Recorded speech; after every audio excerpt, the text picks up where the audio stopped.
Hello, and you're welcome to Global Business Insights, where we keep you informed on details behind the latest headlines and data relevant to the business world.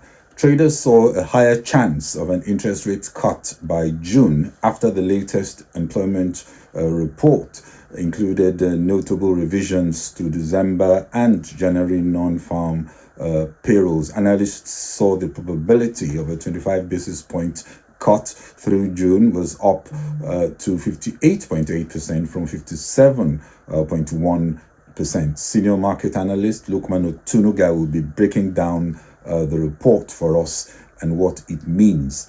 Earlier, we reported that US layoffs were hitting record high as investors applauded another record as the market continues to rally to new highs. Unemployment data that just came out may be a reflection of what we saw in the layoffs data, as we saw unemployment also inching up to a two-year high of 3.9% in February, also in the jobs data. We also continue to look at reactions to the State of the Union address by Biden yesterday night. In the earlier episode, we discussed the speech, which many have described as fairy, as the president shouted in anger, they say. But Democrats say it was spot on and did the job that was required. Donald Trump has described President Biden's speech yesterday as the angriest, least compassionate, and worst State of the Union speech ever made, adding that it was an embarrassment to the country, also noting his, I would say, very occasional coughing. Democrats, however, hailed the speech as spot on. Markets are turning their focus on the non-farm payroll data, uncertain of what to make of the diatribe against corporates on taxes and pricing policies, even as Biden is urging them to pay their fair share of taxes. Here's a clip from the speech. It's my goal to cut the federal deficit another $3 trillion by making big corporations and very wealthy finally beginning to pay their fair share.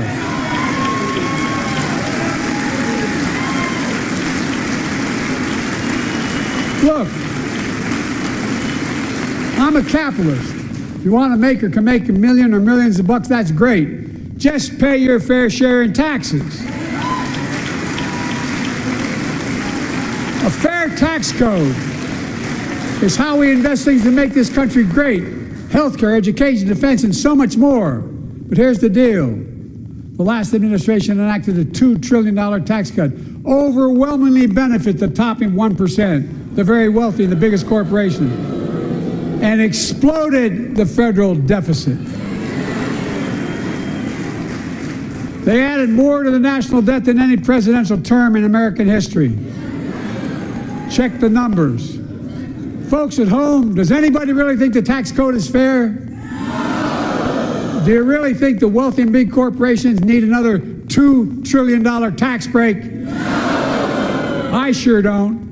Biden called it the greatest comeback story never told. He delivered an energetic and authoritative speech, which did display strong political experience, highlighting gains from an array of programs and touting an American revival built on a mix of enterprise and protectionism. He started with the foreign scene, Ukraine, odd for a State of the Union, but indeed the main minus of the speech was that it did come across as the state of the wars, but it was certainly an angry campaign speech, probably what the context demanded. Anger that was well targeted at his predecessor and at the wealthy and corporate America for unfair taxes and gouging prices. It did not matter that attacking price gouging and shrinkflation is the kind of populist rhetoric that blurs the reality that these practices are inevitable when costs are going up and businesses find it difficult to pass higher prices to the markets. The populist rhetoric excited his base, no doubt, and may woo back the extreme left that are unsure of his allegiance. Rather than shine the light in the dark divides, Biden, I think, skillfully played all the dark cards he could find. The race card, freedom and democracy, attack on Capitol Hill card, women's reproductive rights card, playing down the immigration problem as a matter of endorsing his own plan to make legal migration easier, much unlike Senator Katie Britt in her own soft-toned rebuttal, where she painted a burning platform caused by senseless policies. Does this speech inspire? I don't think it was meant to be. It was meant to convince, I believe, many that Biden would be better than the alternative, and I think it may have done that. On emerging economies, China and Russia were consistently demonized, which is what Putin and Xi Jinping need to sell their anti-West obsession to their own people.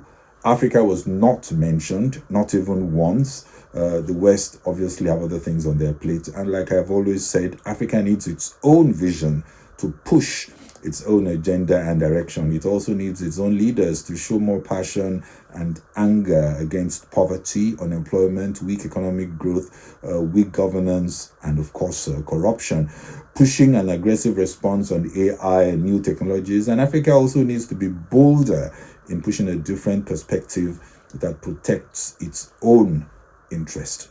But back to Biden, he said the US will set up Gaza aid port as he touted his role in leading a multilateral task force to keep the Red Sea safe, also calling for a ceasefire. By the way, the Republicans immediately replied that the aid port is a betrayal to the Israeli cause.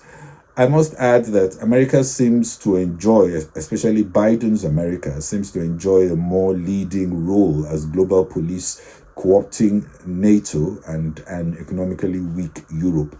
But in the South, especially in the Middle East and Africa, America's candor in pushing its values and policing the world is suspected as driven by its own interest to preserve its economic leadership and is more about the political dynamic. For example, Biden did not mention TikTok, which tells many he may not fully endorse the ban as proposed, preferring to leverage TikTok to capture the younger demographic who love the app. But still, he wants to be seen as tough on China. It was, as many had said, a fairy and well-rehearsed confrontational delivery, which brought out his political experience that may still help him to win another term. Trying to bridge the divide or focus on bipartisan solutions would have been risky politically, making him appear weak. So rather than preach unity, he stoked divisions in a way he expects will put him on top. Based on CNN polls on the speech, Democrats were excited about the speech, relieved the president did not come across as feeble. According to speech watchers, albeit biased to Democrats, being a Democrat president, 35% saw the speech as very positive, 29% said it was somewhat positive, while 35% also said it was not positive, while 62% said the speech showed Biden could move the country in the right direction. Compare that to 45% before the speech. One outcome of this address is that the base are reassured that they have a fighter in the race, but will this be the turning point that takes Biden back into the White House? His chances, we have to admit, look brighter. Layoff announcements last month in the US, according to our placement firm Challenger, hit its highest level for the month since the global financial crisis. A total of 84,638 planned cuts that we saw in February was a 3% increase from January and 9% from the same month a year ago. The tech and finance sectors are leading in layoffs. According to Andrew Challenger, he says as we navigate the start of the year, they're seeing a persistent wave of layoffs, with businesses aggressively slashing costs and embracing technological innovations and other actions that are significantly shaping and reshaping, I should say, their staffing needs.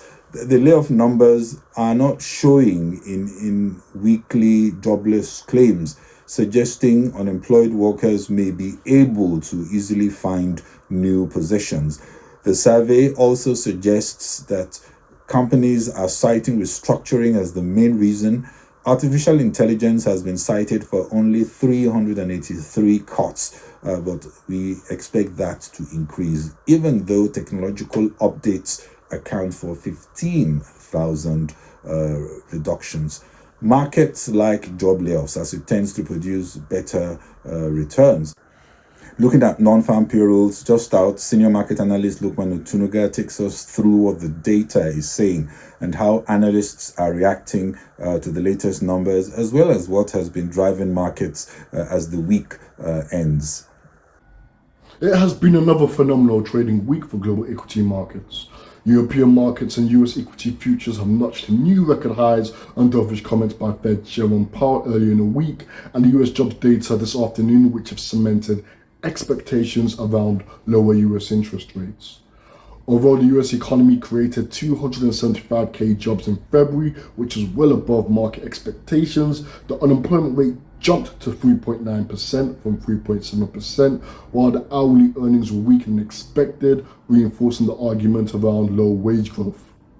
That hefty 353k print back in January that rocked global financial markets has also been revised down to 229k, while December's blowout figure of 333k was also revised lower to 290k.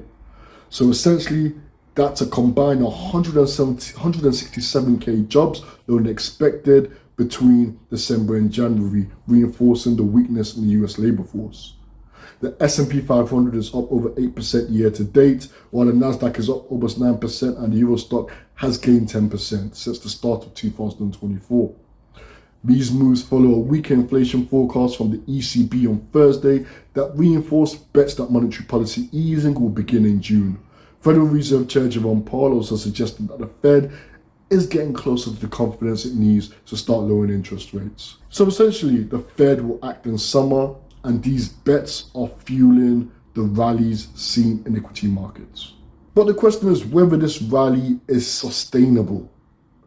Taking a trip back memory lane, the 10 largest stocks now account for 33% of the S&P 500 market cap, well above the 27% share reached at the peak of the tech bubble in 2000, and 25% of earnings according to Goldman Sachs in a new note published on Thursday.